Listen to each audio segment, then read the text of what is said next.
Привit moi druzy. Hello, my friends. My name is Darren Gerdes. I'm just a professor who's trying to help you understand context as we deal with what's happening in the war in Ukraine. Yesterday, I was talking about Bakhmut and the fall of Bakhmut and many times as they talked about Bakhmut falling and Prigozhin. And I told you I wanted to do one on Prigozhin. And I've been thinking about Prigozhin for a long, long time. And about a week ago, something was in Radio Free Europe that made me, I think I understand Prigozhin now. And so I want to share that with you. So I'm going to look at a few highlights in this particular article, and then I'm going to give you some commentary related to that. So the topic was, is Wagner Chief Prigozhin a special operation inside a special operation? And framing it that way was important for a reason. Okay, it said for years the Kremlin-connected businessman Yevgeny Prigozhin operated largely in the shadows, quietly running his businesses. In a video released around the time Russia was marking the May 9th Victory Day holiday, Prigozhin stood in front of a pile of corpses and said that those were Wagner fighters, and he accused the senior Russian military leaders of causing their deaths through incompetence. But how could he do this? I mean, this is an authoritarian state. He's openly challenging the regime, unless he isn't. And see, that's the thing. It clicked. He isn't. He's part of the regime. He's a mole within the system. He's Putin's man to be able to be the mouthpiece. Let me explain what I mean. Prigozhin is 61. While he was still a teenager, he was arrested for the first time in 1981. He was sentenced to 12 years in a Soviet prison after he was convicted for robbing apartments, and he got out in 1990. So he starts off as somewhat of a criminal, but he's not your average criminal. He's a reasonably smart criminal. He likely met Putin for the first time in the early 1990s when he was trying to get into the casino business. Putin was on the Casino Government Advisory Board, and that's how they met.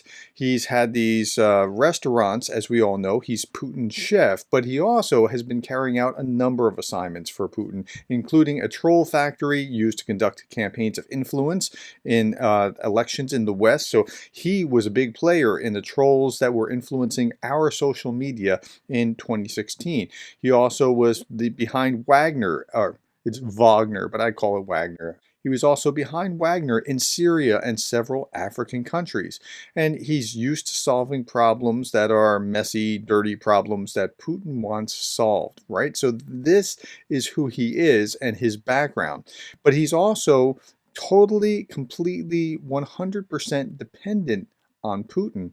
The Wagner money, the troll factory, all of it is paid from government contracts. He's a man who's completely dependent on the state.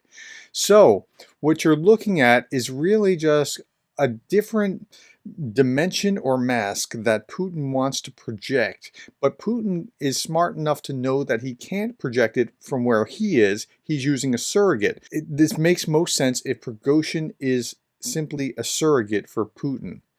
Prigozhin is able to do things that only someone protected by Putin himself could do, like calling out the military or arguing with the military or whatever. And I'll talk about why he would do it in just a moment. But think about that. Nobody else does that because they want to not die or get pushed off a balcony or be killed somehow, right? The scathing epithets that he has used in speaking of Gerasimov and Shoigu, he rode roughshod over the Russian prisons to get thousands of convicts. Like, how could he do that legally? Like, how could he be allowed to do this? Well, because of Putin.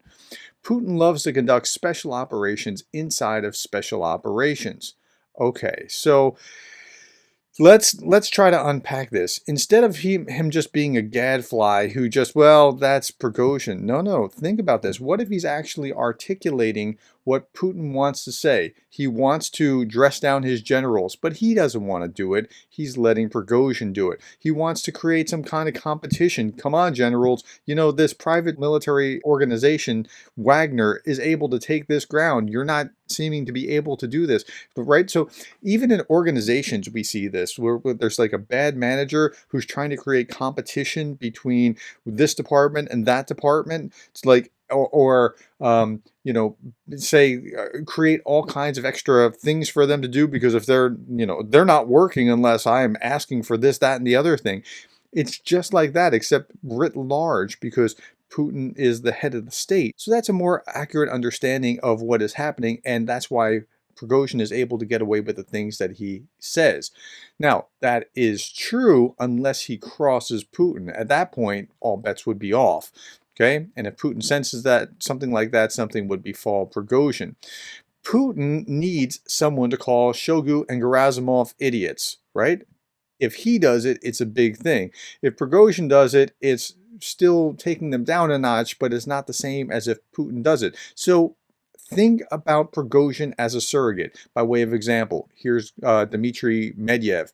Dmitry Medvedev, after the drone attack, we don't know exactly what it is still, said, after today's terrorist attack, there are no options left except the physical elimination of Zelensky and his cabal. Okay, so Putin, as the head of state, really shouldn't be calling for Zelensky's death. If somebody else, like Dmitry Medvedev, who is not in that kind of position, calls for it, it's a different thing. Same kind of thing with Prigozhin. So what Prigozhin says, he can be a surrogate that's not Putin. Okay, I hope that makes sense. It's important for Putin that there be a person to bite at the heels of Gerasimov and Shoigu, or whomever else he points to. Again, this is just bad leadership, right? As a leader, your job, your whole purpose is to get things done through other people, to equip them with what they need, make sure they have it, get obstacles out of their way. That's your job as a leader. Well, let's go this direction and let's help them get there.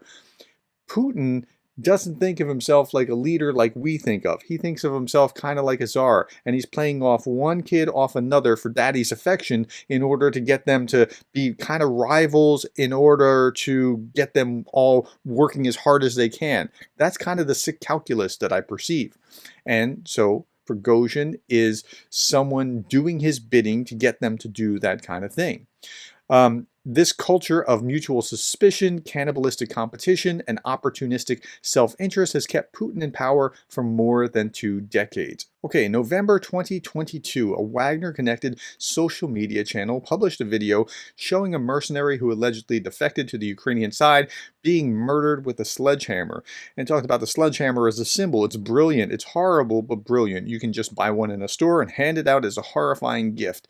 Prigozhin used this. It's the most organic embodiment of all the demons of the Putin's fascist regime. And it's a powerful metaphor for don't cross me. And Prigozhin, I think, is this powerful mouthpiece that Putin uses to say in all kinds of ways, don't cross me.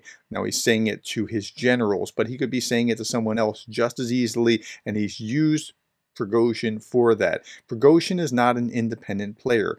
Prigozhin is an instrument of Putin. He is a surrogate of Putin. And when you understand that, Prigozhin makes sense. That's his secret sauce that allows him to be able to say the nutty things that he has to say. So I hope that makes sense. And if you have questions or you disagree with me, I'm more than open to that. That's just what I've been able to piece together, but I think it's accurate. All right. Thank you for your time. Thank you for the coffees. Thank you for the likes. Thank you for subscribing. Thank you for listening to me all the way through this. And thank you more than anything for being the kind of person that cares about Ukraine. I'll be back tomorrow. I hope you will be too.